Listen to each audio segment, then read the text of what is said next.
El idioma secreto me lo enseñó mi abuela y es un idioma que nombra las plantas de tomate, la harina, los botones. Un día me llamó, me dijo que antes de que la muerte se la llevara quería entregarme algo. Mi herencia era una caja de galletas con ovillos de lana y boletas de ferretería. Ahí dentro estaban las palabras. Aprendí el arte de hacer planetas de lana. Los hago de todos los tamaños y colores. Armo una galaxia de abrigo y luego la desarmo. De mis ovillos salen hebras que cruzan las paredes de mi casa de una esquina a la otra, hebras que cuelgan de las lámparas y florecen desde los armarios como enredaderas.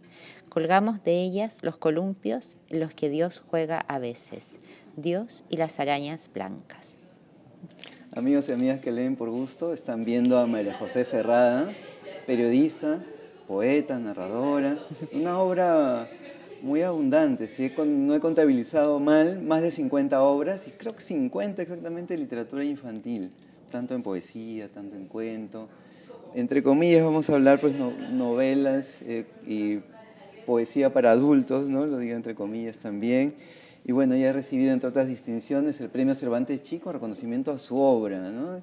Me quedo sobre todo o podría pensar en ti fundamentalmente, María José, como poeta. Bienvenida a Leer por Gusto, ¿cómo estás? Muchas gracias, bien, contenta de estar en Lima.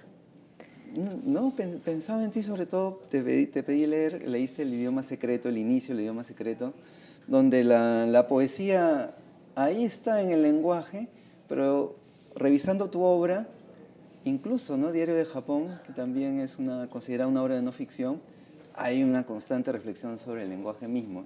¿Y qué es lo que se hace fundamentalmente desde la poesía? ¿Cómo aprecias tu transcurrir, digamos, en la escritura?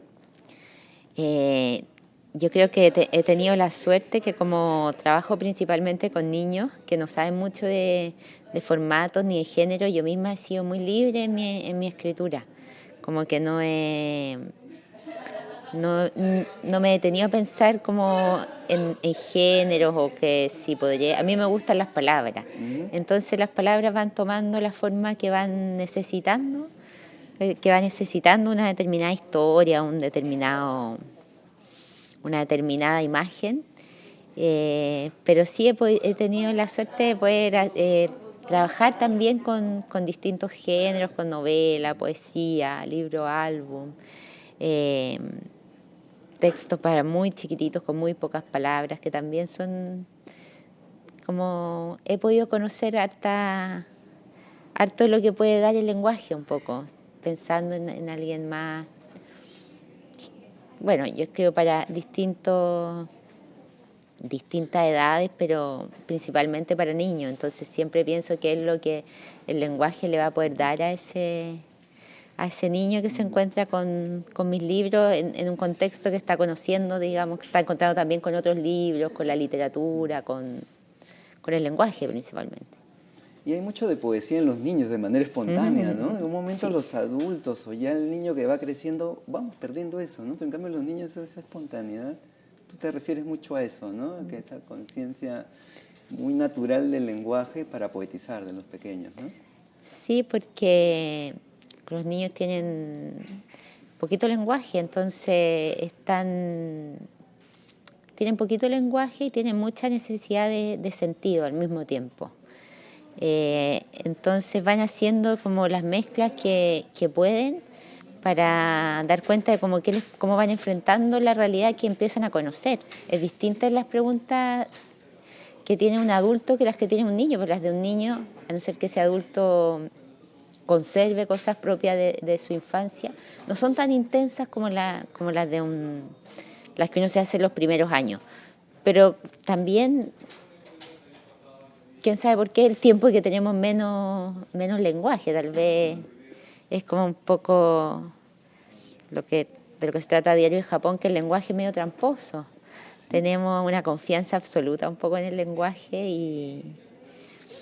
y el lenguaje puede acercarnos a la realidad, pero también puede ser una barrera, una cosa un poco tramposa, artificial.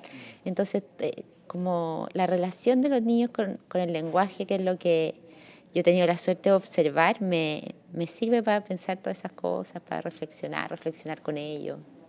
Por eso decía hace un momento, ¿no? Pienso tu obra como una constante reflexión desde el lenguaje, pero de una manera, en el caso de la poesía para niños, hablamos del idioma secreto, pero otras historias, de manera que es un reto, ¿eh? Hacerlo sencillo, ¿no?